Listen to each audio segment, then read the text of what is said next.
Sejam bem-vindos a mais um programa com Divergência. Como normalmente estas conversas têm a Maria João Castro, militante do Partido Socialista, e o João Luís, militante do PSD. E vamos começar a nossa conversa com a nomeação do novo CEO do SNS, Álvaro Almeida, que cogita à volta dele uma fé quase inabalável de que possa vir a fazer um bom serviço. Tens a palavra, João.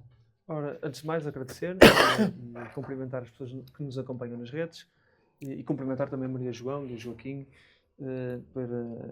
pelo convite novamente para este programa. Relativamente à pergunta que o Joaquim coloca, ou seja, qual é que é a previsão e a análise que eu faço a esta nomeação que foi hoje de manhã do professor Álvaro Almeida, eu fiquei, digo desde já, faço ou seja, não é uma questão de interesse, não é? Mas quer dizer, eu sou uma pessoa que já conheço o Álvaro Almeida há alguns anos, acompanhei o seu percurso político e a sua candidatura à Câmara do Porto. É uma pessoa muito bem formada, com um currículo rico, com um currículo com provas dadas, nomeadamente na área da gestão hospitalar, passou pela RS, atualmente... Passou pela RS? Para a RS, ou seja, também como autarca, ele foi vereador na Câmara do Porto, foi uma pessoa que esteve na oposição, foi um vereador que esteve na oposição, mas que teve um papel muito construtivo nesse desafio de ser opositor, não é? ao Executivo Camarário. Naquela época ele esteve de 2017 a 2021 e, portanto, também foi deputado à Assembleia da República, também em comissões de saúde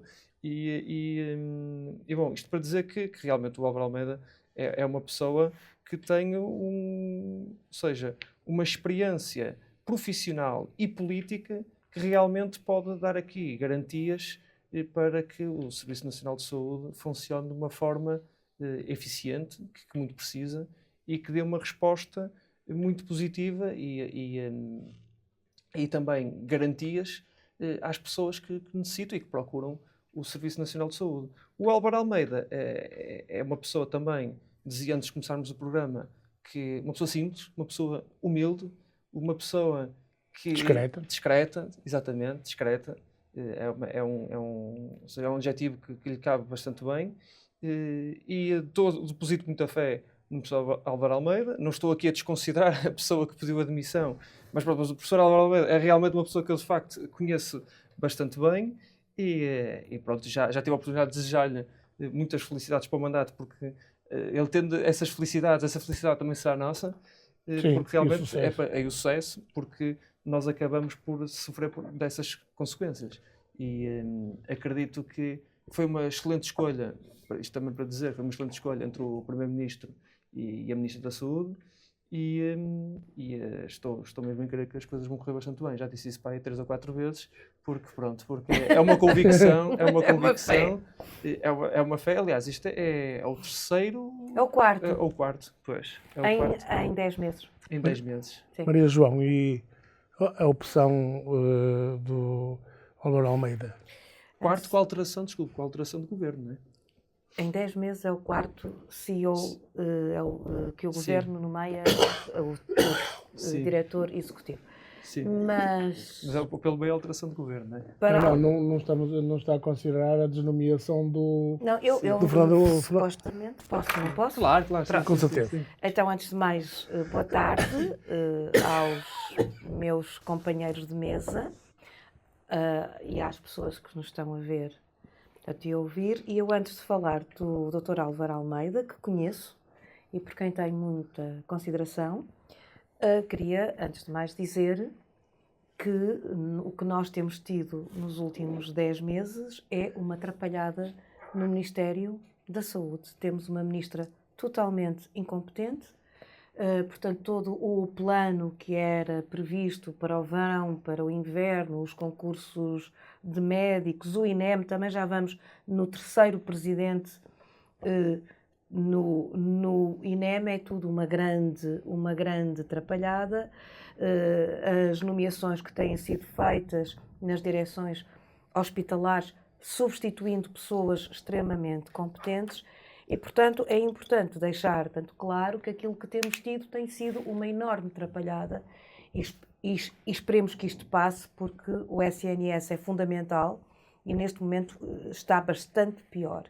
E quero dizer que em relação ao antigo CEO que se demitiu, o António Gandra de Almeida, enfim, para além de questões que são pessoais, tem a ver com o caráter dele, evidentemente, foi alguém que andou a acumular cargos e cada vez se sabe mais que ele acumulou enquanto era diretor do INEM do Norte, cada vez sabemos as muitas funções que foi acumulando e a última notícia que temos é que quando a Ministra da Saúde o nomeou para diretor executivo tinha o currículo dele à frente e algumas destas incompatibilidades estavam lá.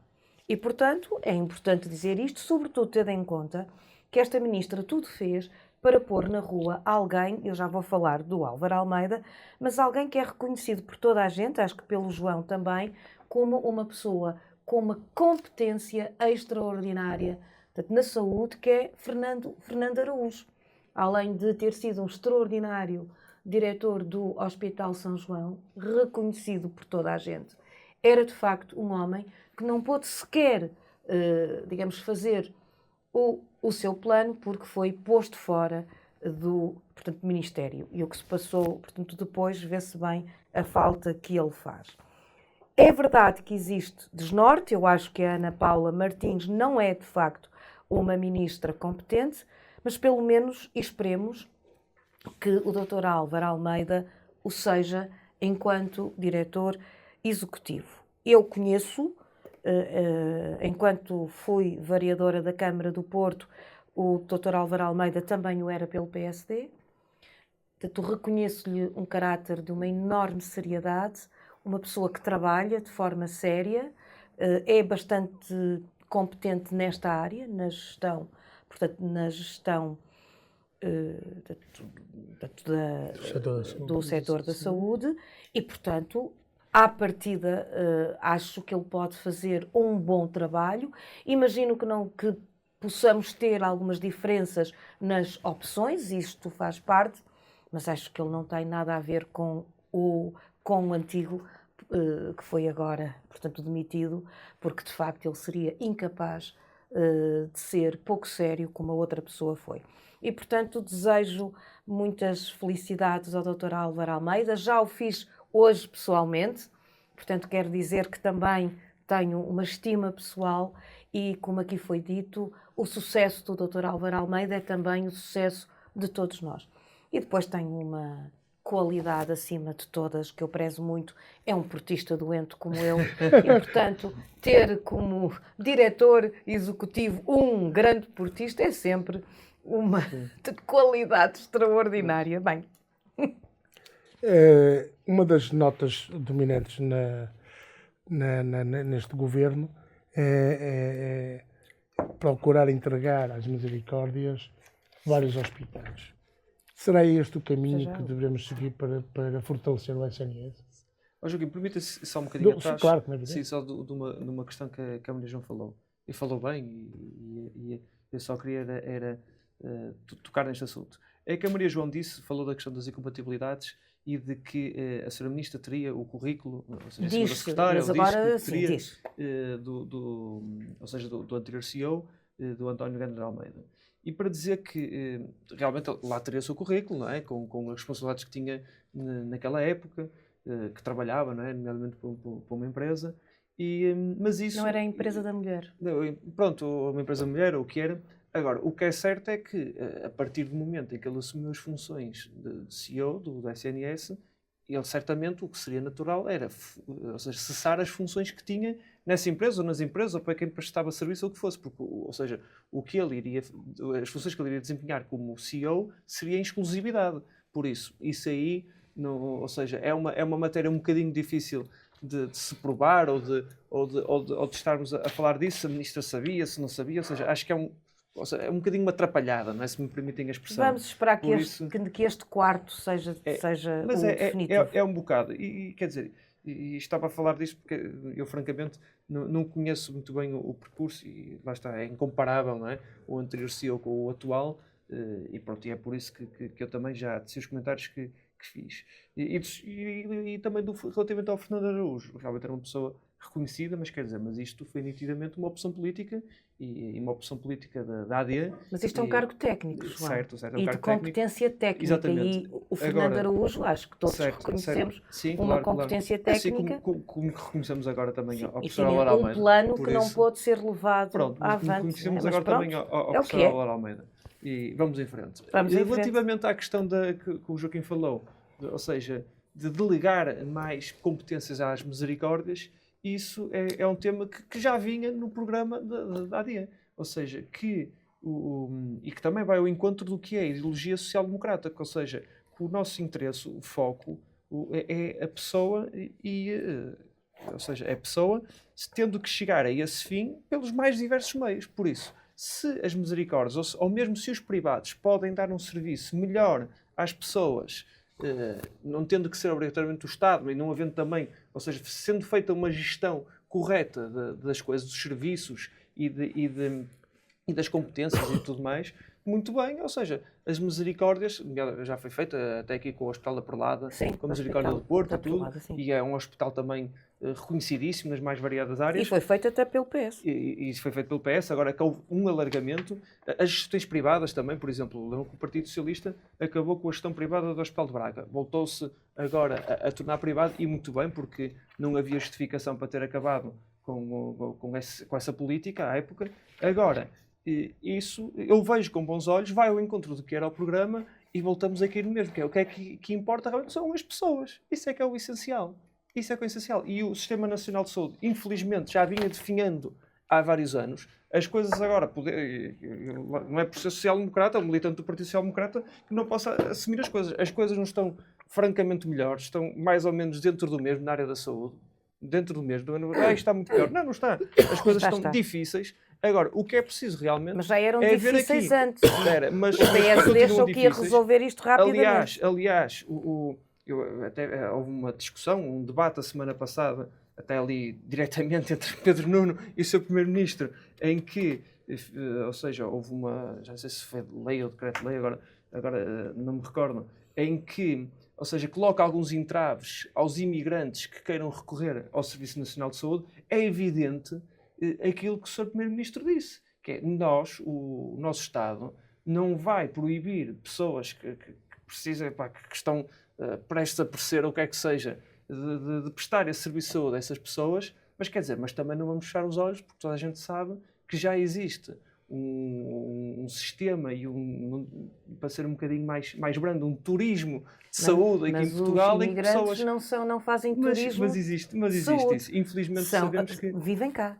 Mas existe isso. Há pessoas que vêm cá e que podemos dizer, são 5%, é uma margem, 10%, sim, é uma coisa pequena e tal. Mas existe. E isto, infelizmente, temos que olhar para estes assuntos, como para a questão da insegurança e tudo mais, com seriedade, com frontalidade e com pulso firme. Que é para resolver, porque o interesse primordial, evidentemente, somos nós portugueses. Não estou a querer dizer, atenção, que não queiramos saber dos imigrantes, são as pessoas que mas vivem cá. Esse é que tem que ser o nosso fim. A política serve para isso. A política tem que servir para isso, para as pessoas. João. Bem, eu queria focar, porque o que está aqui em causa não é os acordos que os hospitais públicos podem fazer com as, portanto, misericórdias. O que está aqui em causa é a transferência da gestão toda do Hospital de Santo Tirso e de São João da Madeira para as respectivas misericórdias. Portanto, estamos a falar de pegar em hospitais públicos que tiveram investimentos sólidos nos últimos anos, no caso de Santo Tirso, até na unidade de apoio ao serviço de urgência e nos cuidados de saúde primários, que tiveram em 2023 um investimento de 5 milhões. Portanto, depois de tudo aquilo que o Estado fez para que houvesse bons hospitais públicos, o que o PSD propõe é passar a gestão destes hospitais para as, portanto, misericórdias. E eu só quero saber em que estudos é que se baseiam para fazer isso. Ou seja, o que está aqui em causa é uma tentativa de se ir lentamente passando para o setor privado. É Porque social, aquilo, não é social. neste caso, de facto, social, e depois é isto. Ora bem, a ver os acordos pontuais, como o João diz, eu acho que ninguém está em desacordo. O PS não tem um dogmatismo ideológico sobre isto. De facto, privilegia aquilo que é público, porque aquilo que é público é aquilo que garante o acesso universal, de facto, a toda a gente. E nós temos a ter um acesso universal para os portugueses todos, ricos, pobres, e sobretudo em casos de doenças graves. Nós sabemos bem a importância dos hospitais públicos. Agora, muitas vezes há acordos porque, de facto, facilita, torna muito mais eficaz, serve muito melhor os utentes, os acordos que se podem fazer, sobretudo com este setor da economia social, que é o que acontece no Porto com a Perlada. Sim. E eu tenho a experiência própria de uma pessoa da minha família com um problema de saúde grave, que é acompanhado no Hospital São João, desde 2020, mesmo durante o período de Covid, e que faz vários exames, exatamente na Perlada, porque é mais fácil, Sim. é muito mais eficaz. Eu penso que ninguém está contra isso, ou o PS não está. Portanto, o que está aqui em causa, e a minha pergunta é, porquê? Porquê? Que estudos é que existem, e o PSD ainda não os deu, para que a gestão destes hospitais passe para o setor social? E depois eu terei que dar uma resposta. Eu, pessoalmente, acho que o investimento deve ser, antes de mais, no SNS. Podemos ter acordos, estou de acordo consigo, que tornem muito mais eficaz, portanto, que facilitem. Acho que ninguém aqui é cego Claro, ideologicamente. certo. Nós queremos é que os utentes tenham um bom serviço. Portanto, a minha pergunta é porquê pegar nestes hospitais que tiveram um investimento público em 2023 elevadíssimo e passar agora para uma IPSS ou para o setor social. Estou à espera de resposta. Falou do Hospital de É o de Santo Santo Tirso Tirso e o de São João da Seja Madeira. da Madeira. Eu não Francamente, conheço, não conheço nem o eu. caso em específico.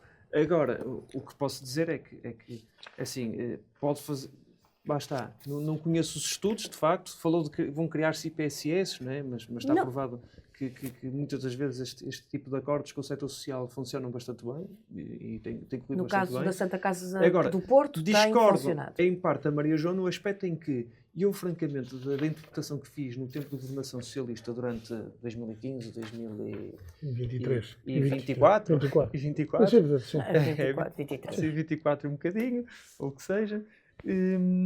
Eu de facto confesso que vi o Ministro da Saúde na altura, agora até candidata à Câmara de Porto, o Dr. Manuel Pizarro, com uma disponibilidade realmente a fazer-se esse tipo de acordos e isso. Agora, não vi Ele isso defende tanto... isso. E ele defende isso. Agora, não vi um Partido Socialista a defender isso. Não sei se era devido aos acordos que havia com a esquerda, Está não a faço falar ideia, francamente não sei qual é que era... do período da geringonça. geringonça e depois com o António Costa também, quer dizer, o período de António Costa foi muito curto. Mas e é não preciso deu- ver que nós foram apanhamos mais- com a sim. Covid, não é? Sim, também é E, verdade. portanto, também é verdade. Sim, sim, o sim, Serviço Também é verdade. Nacional de Saúde sofreu um embate brutal com Sim, a Covid, não é? Também é verdade. Nós às Agora, vezes esquecemos disso. mas nunca vi um Partido Socialista, pronto, com esta visão, que eu em parte concordo com a Maria João. Posso-lhe garantir de que o Manuel Pizarro a tem. Sim, eu também tenho essa percepção. Podia ser errada, mas tenho essa ideia. Agora, também dizer que foram anos em que isso existe provas, existem dados que comprovam isso, de que houve um aumento exponencial dos portugueses a recorrerem aos seguros de saúde. E o Para quê? Estado Para também poderem- fez bastantes acordos E- com os hospitais privados. Pois. Durante Exato. Sim, a sim, mas é o que eu gestão, digo. durante o Mas governo do houve Partido um aumento Socialista. exponencial dos portugueses a recorrer aos seguros de saúde, porque pronto, perceberam que o Serviço Nacional de Saúde estava, para permitir uma expressão, a arrebentar pelas costuras. Todos os SNS em todo o mundo estão, não é? Porque há aqui uma Sim. mudança terrível, há mais gente idosa. Também é verdade. Sim, É, sim, é sim. por isso que eu acho E é que por isso estas também haver questões... políticas de saúde ativa, não é? Exatamente. De É por exercício isso que eu físico, acho, quando o para os PSD idosos. fazia críticas e que ia mudar tudo. É óbvio que há questões que exigem Sim. um acordo claro. e um debate, Sim. existem tempo, Sim. porque nós estamos a ser, de facto, confrontados com uma mudança demográfica muito grande, Pois é, não é? verdade. Temos cada vez mais idosos, Sim. cada vez mais gente que tem as doenças próprias do Sim. envelhecimento e as A pandemia, comunidades não é? migrantes. Sim. A pandemia deixou muitas marcas Sim. e as comunidades migrantes, que Pois. quando vieram, portanto, para cá, também vieram, Sim. não é? Têm Também trouxeram as suas direito coisas. e também trazem algumas doenças Sim, e sim. algumas... É verdade. verdade. Nós vamos aos centros de saúde. Sim. Eu ainda fui há poucos dias tomar a vacina do tétano e no meu Sim. centro de saúde era apenas portanto, migrantes. Pois. Depois é que chegou mais Sim. um casal Pois. não migrante. E, portanto, isto também nota que está a haver aqui uma Sim. pressão Pois. que nós temos que saber lidar com ela e não é Pois. fácil, não é? Pois não. Mas de facto, a entrega da gestão em alguns hospitais já é outro problema, que é o problema do financiamento Claro. e depois do próprio custo Por quem é que vai financiar para o isto? SNS, não é? Sim, claro. Porque o custo, eu não estou a ver que o SNS, que os Privado. privados Sim, e sim, as sim, sim. misericórdias façam tenham o mesmo custo que tenha. Fazem acordos com o Estado, acaba por ser o Estado a financiar. Pois. Sim, Nós mas, sabemos que os privados gostam muito de tudo, Mas eu desde vou- que o Estado financia. mas é uma questão do Sim, mas valor. tem outra Os eficiência valores, por- os valores que Sim. possam estar subjacentes aos acordos, não é? Sim. É, Eu não portanto, tenho essa é uma nada questão- contra os hospitais Não, acho que privados, ninguém, sem não é? dizer. Claro. Acho que ninguém, mas... Sim, mas tem um escopo de Também, negócio. também não é? já mas- recorri é um aos negócio, não é? hospitais Quer dizer, privados. está a ser um Sim, negócio, sim, não é? sim, Quer dizer, É um negócio. Sim, mas isso lá está. Acordos e acordos, não é? mas a questão central para verdade, mim tem tudo. é a qualidade da prestação de serviço. Sim, sim. Se no privado a Sim, qualidade... se já há várias teses, não é? Há quem defenda que Eu acho melhor que, sítio, melhor pá, enfim. assim, eu acho que para doenças graves, Público, nós não é? continuamos a querer o Sim. público e por experiência própria, mais uma vez, perante este familiar com uma doença grave, o que me foi dito no hospital público, onde o diagnóstico foi feito, porque foi à última hora que vamos lá. Isto aqui é melhor não ser aqui, é melhor Pois. ir para o hospital público. Isto foi dito pelo próprio hospital privado. Ou seja, no fim, é o hospital público. Se me é E, portanto, permitido, temos Também que ter um deve- bom às vezes serviço também público. depende do- se me é permitido uma das opinião, doenças. eu acho que Sim. os hospitais privados são bons para as consultas triviais da dor de cabeça, Sim. E para coisas pontuais, às vezes sim. Sim. e as urgências, porque nós hoje estamos habituados a ir às urgências Sim. por tudo e por nada, não é? Eu acho que há Não, e há medidas alguns que nós devemos... hospitais que são especialistas em certas áreas. Eu não queria aqui Não, porque fazer tomar- Aliás, olha, uma coisa que publicidade, eu acho que mas este governo fez bem, ainda agora na época natalícia e de inverno, foi reforçar a linha do SNS. Porquê? Porque há muitas mas questões parece que não realmente funcionou muito bem. Pois, isso aí já é outra questão. Agora, porquê? Porque realmente às vezes há situações, e o Joaquim falava muito bem, de que por qualquer coisa uma pessoa vai a um serviço de urgência, e eu percebo, quer dizer, uma pessoa não está bem, quer ir a um serviço de urgência, mas agora porventura haverá situações que consiga resolver à distância, com Às um vezes médico vão ao buscar lado ali, um doenças que não enfermeiro. tinham. Às Sim, vezes vão às buscar vezes- doenças que não É, sim, tinham. exatamente, às vezes buscar outras coisas, é verdade. E é Portanto, é- preciso que Sim. antes de uma pessoa Isto é tudo, ir ao lá serviço está, de é tudo uma urgência... questão, muitas vezes é uma questão de gestão.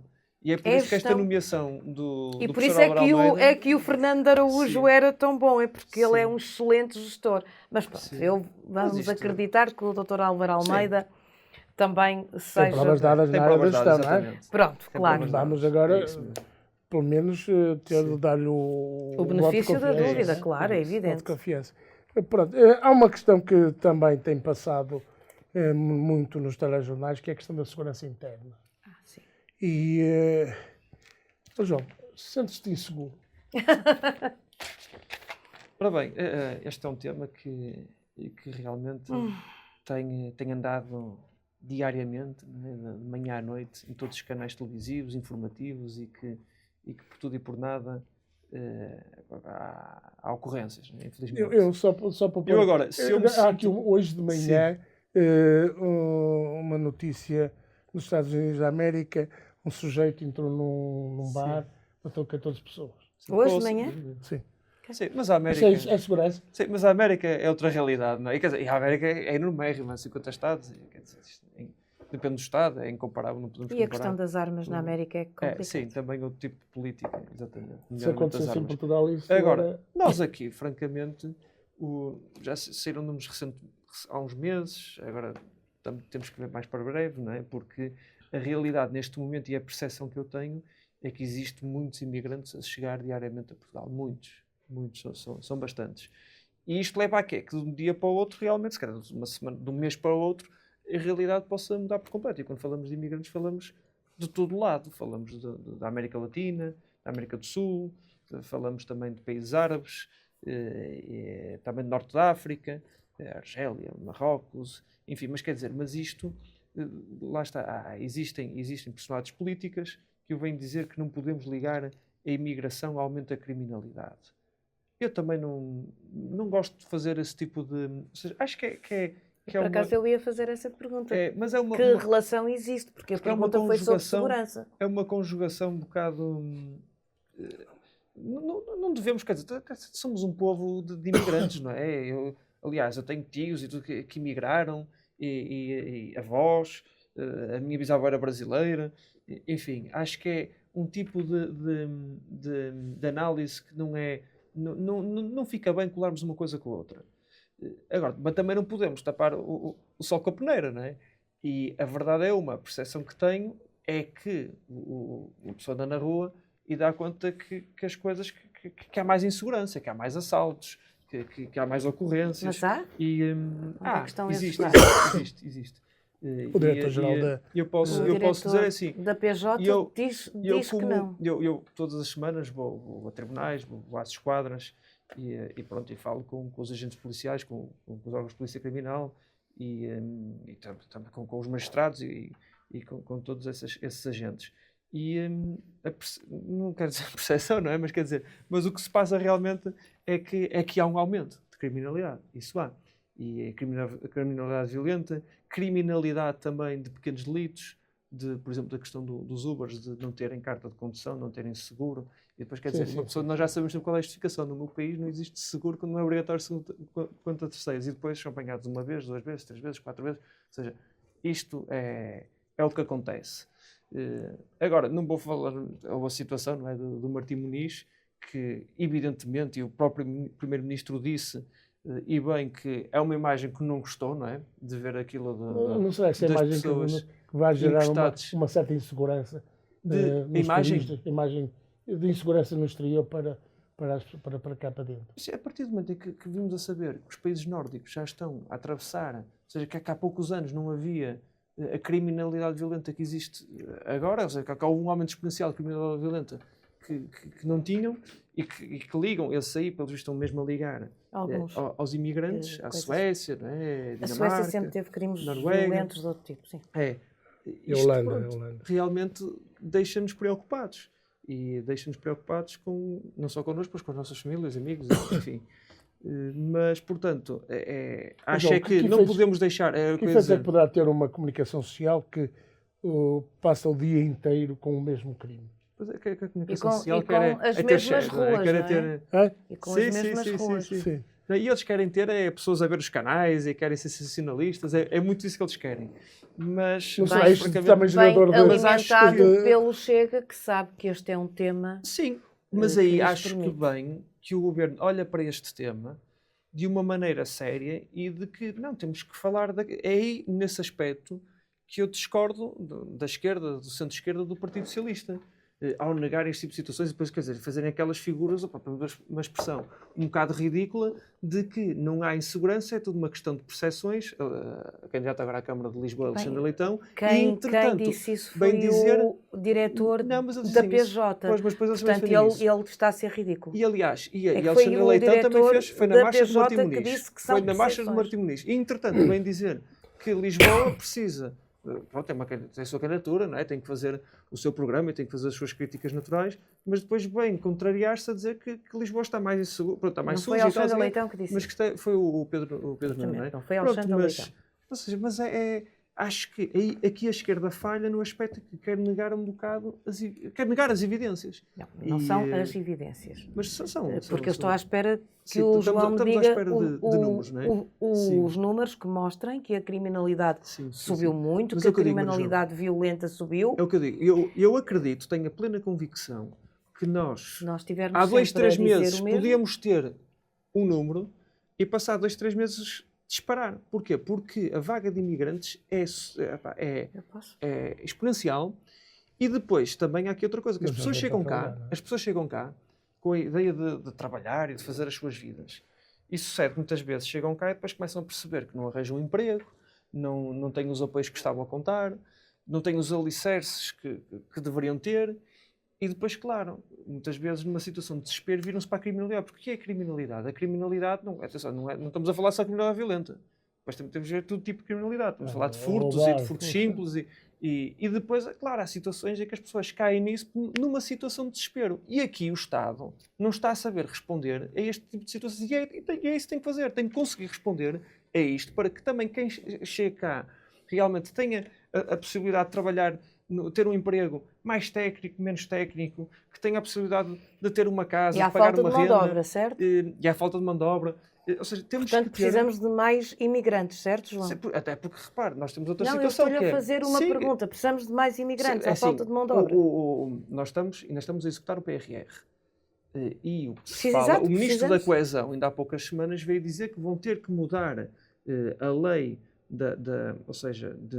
a lei, ou já não sei qual é que se é sequer decreto-lei, em que permite que os estrangeiros venham para cá dos vistos de trabalho, vão ter que ele até falava de um simplex, não é? Uma espécie de via verde para eles poderem vir para cá. Para quê? Para poderem trabalhar nessas empresas. Portanto, e executar o PRR. O seu pensamento vai ser terrível porque vai haver aumento de criminalidade. Não digo que vai não haver foi aumento. O João que associou a segurança com os imigrantes. Não, logo foi a primeira resposta que deu, João. Não, o que eu acho é que o aumento da imigração é natural. Agora, o nosso Estado tem que conseguir criar as condições para que as pessoas cheguem cá, ao nosso país, e consigam alcançar habitação, consigam ter um emprego, consigam ter também o acesso ao serviço de saúde, mas de uma forma legal, de não cometer abusos, nomeadamente muitas vezes eles não cometem abusos, os abusos que são cometidos entre comunidades a que eles pertencem.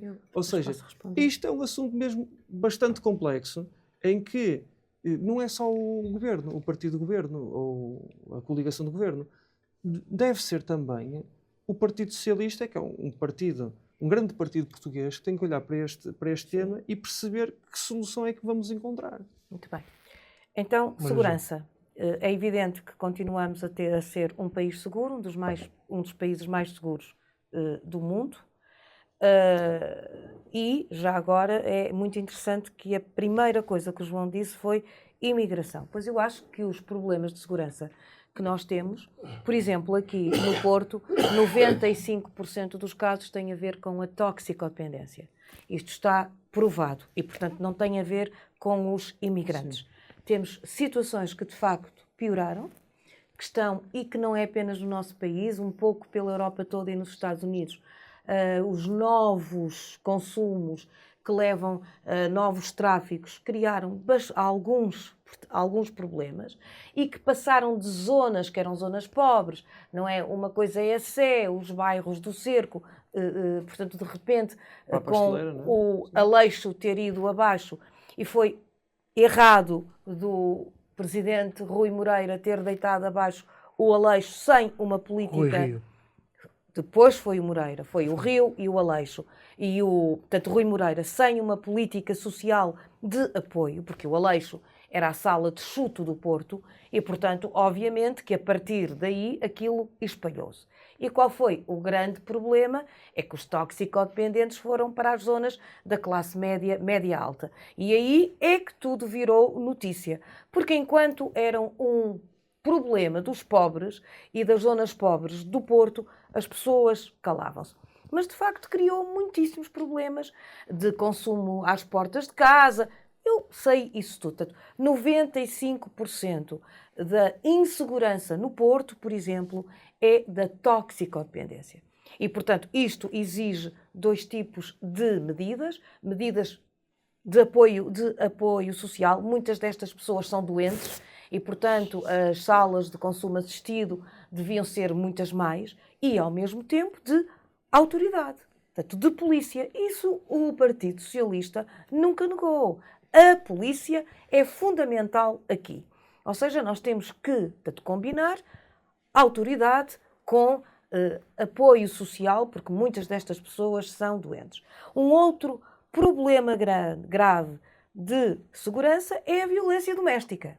Que eu saiba, não é feita pelos imigrantes.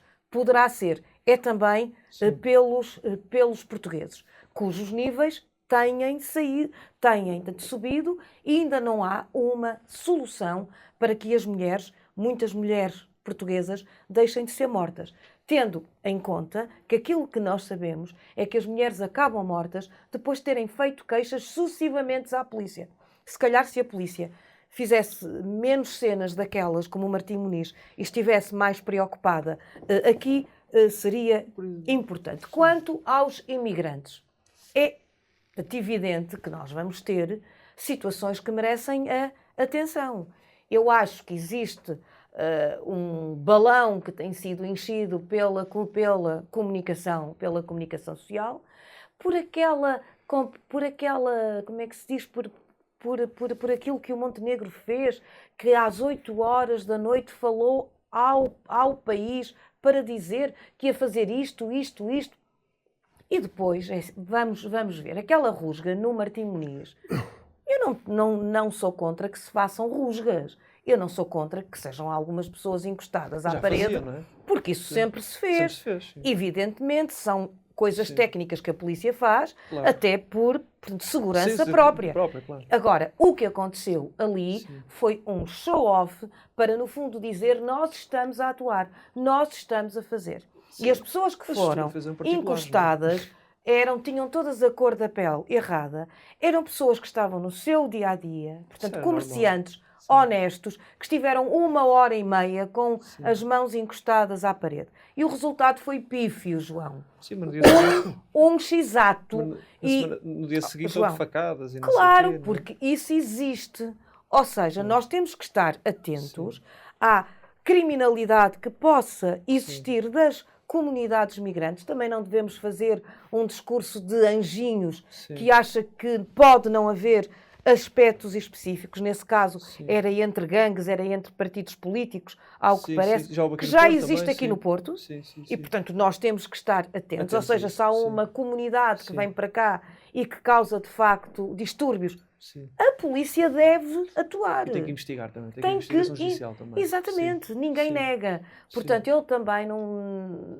Enfim, a minha posição, e penso que a posição do PS não é negar que, havendo percepções, elas também são importantes. Eu acho que a Maria João dá dos 95% é que... Não sei onde é que foi buscar, mas acho... Não. É mesmo. É a toxicodependência. É aquilo que eu tenho, agora não tenho aqui, que a maior parte dos crimes, e crimes até violentos, têm a ver com a toxicodependência. É o maior problema do Porto. Sim, sei que existe muito esse problema, mas agora... E não é dos imigrantes. Havendo comunidades que são. É claro que a polícia tem que atuar. Maria João, não ajudava esta percepção de segurança ter mais aquilo que era chamado de polícias de giro? Polícias de giro, evidentemente. Esse, para mim, Joaquim, é um problema muito grande. A polícia tem de estar na rua. Havia a chamada polícia de proximidade. Isso é muito importante. E isso é uma coisa que até vai contra o meu próprio partido, mas as grandes esquadras, as grandes super esquadras... fechou muitas esquadras. Isso é um erro. É um erro. Nós devemos ter... por exemplo, aqui no Porto, e isso as pessoas sentem falta. Às vezes é uma questão simbólica. Não chega. Outra coisa muito importante é iluminar as ruas. É uma das coisas que as pessoas também mais se queixam. É verdade. Não é? Aqui no Porto chega a 1h em que as ruas estão escuras. Eu saio frequentemente de dar aulas numa zona, enfim, que nós não nos sentimos muitas vezes seguro, a Rua da Alegria, Latino Coelho, Marquês, e às vezes é a tal, portanto, percepção, ou seja, a rua está escura e portanto, iluminação, polícia, tanto na rua e em comunidades específicas, uma polícia com uma preparação adequada para lidar com essas comunidades e com os mediadores dessas comunidades. Mas eu volto a dizer o que disse quando fiz a minha intervenção. Acho que estes números, francamente, são muito voláteis. Com a realidade que nós estamos e com o número de imigrantes que nós temos diariamente a entrar no nosso país, de hoje para amanhã as coisas podem mudar por completo. Aí temos que estar atentos. E posso dizer também que fruto da minha atividade profissional, e que vou falando muitas vezes com os agentes policiais e PSPs, PJ, o que for, dizem-me que pronto, que já existe até uma série de... É o que eles me dizem, por isso eu tenho como verdade, porque são pessoas que andam no terreno, que já existem mesmo na nossa cidade, neste caso aqui da cidade do Porto, células de mafiosas, digamos assim. Ligadas a certas comunidades. Certo, sim. Isto Brasileiras. Sim. Eu que já ouvi foi as brasileiras, algumas, já existe também alguns Bangladesh, não é? Que até é uma comunidade bastante grande. pacífica, bastante Sei que, por exemplo, integrada. os argelinos são um bocadinho mais Os complicados, os marroquinos. marroquinos também. Agora, isto é o que eu volto a dizer o que disse na minha Mas intervenção isso inicial. não terá muito a ver com, vamos chamar assim, a ineficácia do governo, do Estado. Dos Tem que se governos. adaptar. Dos governos, sim. governos. E tem que se adaptar. Eu queria, quando dizer do governo, dos governos, do Estado, E temos que nos adaptar. digamos, integrar esse... É por isso que eu disse que é preciso, quando essas pessoas vêm para cá, ter um Estado em que crie as condições para que, tanto ao nível particular como público, dê condições para terem acesso aos serviços de saúde, terem a possibilidade de ter uma boa profissão, Mas devem ter acesso aos serviços de saúde, está de acordo. Claro que pronto. sim, eu estou de acordo, não estou. Não, é que é fundamental, não é? Senão são um próprio perigo para a saúde pública claro se que sim. trouxerem Agora, doenças. O que eu totalmente acho que deva ser combatido, e é isso foi isso que foi legislado e foi proposto pelo Governo, é que esta teia de interesses... Mas isso é turismo, e são coisas... Exatamente, o turismo de saúde ilegal, mas não é e que queiram proibir vir cá que para as ser pessoas que tratados, estão sabem aqui que Portugal ilegais muitas vezes, porque serviço. ainda não são legais, não possam ter acesso. Mas existe esse tipo de situações e isso deve ser combatido. Nós devemos combater, eu digo nós, ou seja, nós enquanto o Estado português e mesmo nós, enquanto cidadãos, este tipo e quando digo nós cidadãos, ao denunciar e ao falar com os nossos familiares e conhecidos, devemos combater este flagelo com, meio de uma expressão, com unhas e dentes, porque senão nós no que ter políticas. o nosso país está em causa. E há uma coisa que o João disse, é que evidentemente, e nós podemos aqui fazer teorias muito bonitas de integração, mas depois temos que descer à realidade e ouvir de facto as pessoas, eu isso acho. Há comunidades que se integram mais facilmente porque têm uma proximidade cultural maior. Portanto, os brasileiros estão muitíssimo bem integrados, falam a mesma língua, exatamente. São cristãos e a maior parte de nós, quer dizer, depois, evidentemente, que há comunidades mais distantes, com outras culturas, com outras religiões, outros hábitos. E as pessoas às vezes sentem pouco conforto. É verdade. E, portanto, nós também temos que estar atentos tanto a isto e ter políticas de mediação, de aproximação, e as associações aqui têm um papel muito importante. Agora, e aqui até acho que o João vai achar, também ao mesmo tempo não podemos ser, dentro desta ideia de integração, coniventes com práticas que possam trazer, que chocam os nossos valores e o Estado de Direito Democrático, por exemplo, na forma como tratam as mulheres.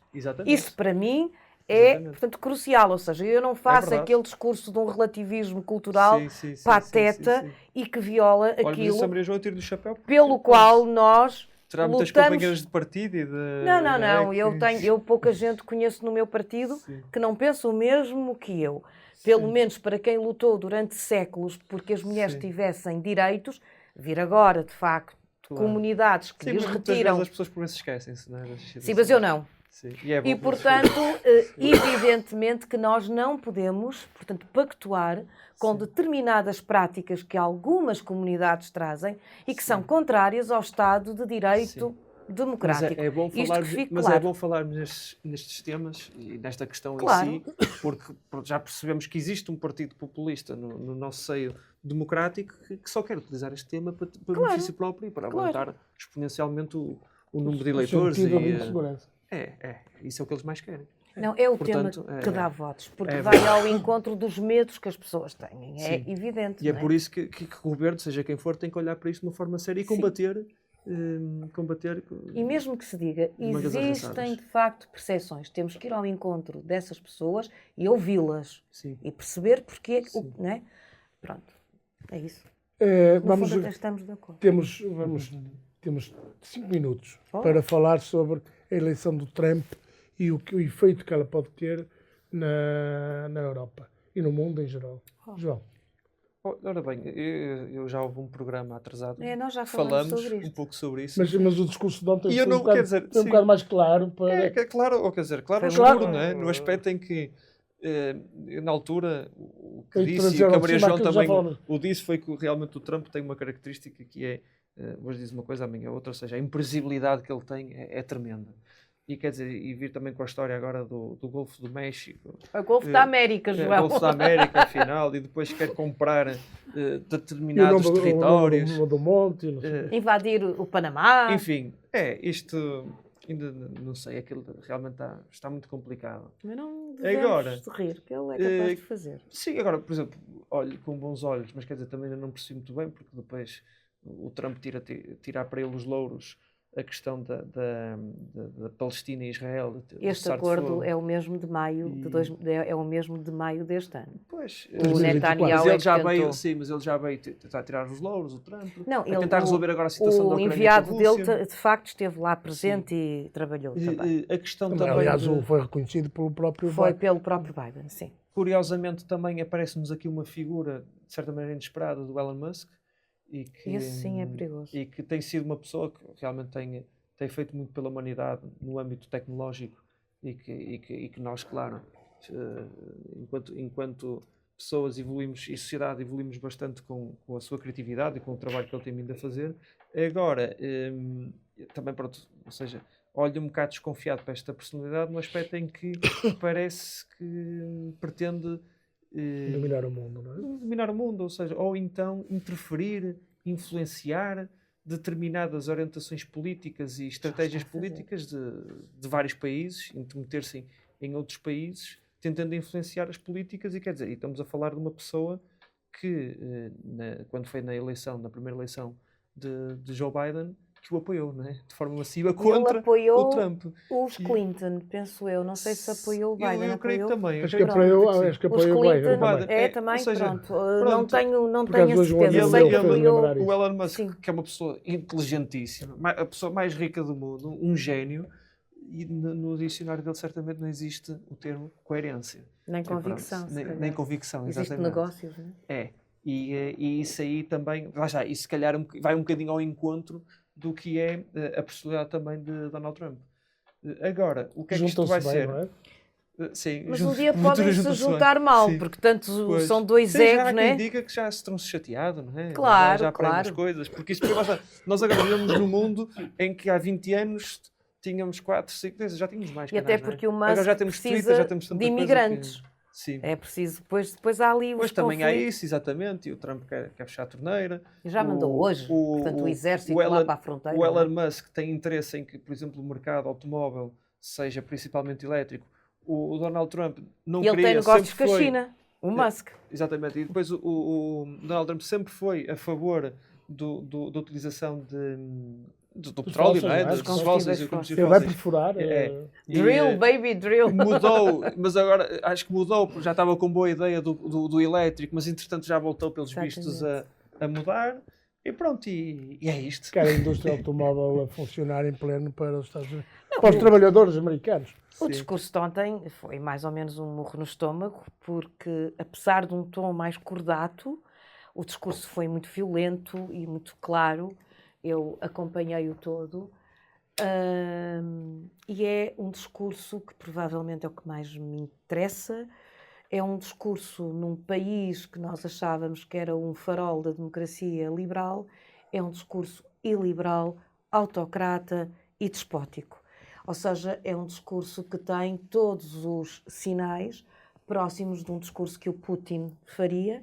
Aliás, eu hoje estive a dar uma aula sobre um dos grandes teóricos que o Putin gosta, que é o Alexander Dugin, que é um fascista, enfim, tanto nacionalista, e na página dele um aluno mostrou-me do Twitter, portanto do X é só Trump, portanto ele tem uma admiração enorme pelo Trump, ou seja, é um discurso que todo o novo eixo iliberal, o Putin, o Erdogan, o Orbán, o Xi Jinping, até o Maduro, curiosamente, é um discurso daquele tipo num país que tem a Constituição que tem, E a história? portanto, o que tem a história que tem, que ainda tem os órgãos políticos que tem, que nós estamos à espera que, apesar de tudo, resistam. E, portanto, é um discurso terrível, é um discurso em que o Estado de Direito é substituído pela força, claramente em política externa e com os migrantes. É um discurso, a segurança, agora há liberdade para tudo, diz ele, portanto as redes sociais não terão qualquer controle, e um discurso em que a democracia parece que se caminha para uma oligarquia, porque nós víamos os 4 homens mais ricos do mundo das redes sociais, das plataformas, estavam todos lá. E, portanto, isto assusta, porque é a democracia que pode estar em perigo. Enfim, ele disse coisas, porque o Golfo do México, enfim, que aliás fez com que a Hillary risse, não é? Mas ele disse coisas absolutamente horripilantes sobre a escola, sobre a sociedade. Ele quer fazer cortes no Estado, na função pública. Mas ele quer mais Estado. Não quer. Isso é que é muito interessante. É que ele é protecionista, portanto, não é? É antiliberal, mas quer menos Estado, porque ele quer atacar, e essa é a função do Musk, os serviços públicos nos Estados Unidos. Vão ser cortados e vão ser entregues às empresas privadas. Por exemplo, a ida a Marte, é importante perceber isso. Vai deixar de estar nas mãos da NASA, que é público e que, no fundo, deu uma vanguarda científica aos Estados Unidos para ir para a empresa, a SpaceX sim, Elon Musk, do Elon Musk. Portanto, nós vamos ter, e por isso é que o Silicon Valley, ou seja, nós vamos ter os homens, os multimilionários ligados a determinados negócios. Não, e eu não sou nada contra que exista gente rica, como deve entender, não é? Agora, isto é, de facto, uma distopia terrível. E o ataque, por exemplo, às polícias, ao FBI, aos serviços do Estado, é o ataque aos funcionários públicos, objetivos, distantes e sérios. Ele quer, de facto, um controle total, e isso é assustador, porque aquilo que nós estávamos à espera de ver numa Rússia, etc., de repente aparece-nos num vilão que parece quase um vilão dos filmes do 007, não é? O Trump e aquela mulher ainda vestida daquela forma, não é? Sim. É tudo tão encenado e tudo tão assustador. Eu confesso que a minha esperança, já o disse aqui, João, não foi consigo, foi com o Vicente, é que a sociedade dos Estados Unidos resista, os governadores, os tribunais, a população, porque afinal... que a estrutura, né, democrática americana consiga... Apesar de tudo, ele só teve mais 1,5 milhão de votos. E, portanto, vamos esperar. Mas estou preocupada. Claro. E desconfiança que podemos ter do futuro. Estou preocupada. Muito obrigado pela vossa presença. Acaba aqui o programa com Divergências. Até uma próxima. Muito obrigado, João. Pensei que íamos falar da desagregação das freguesias.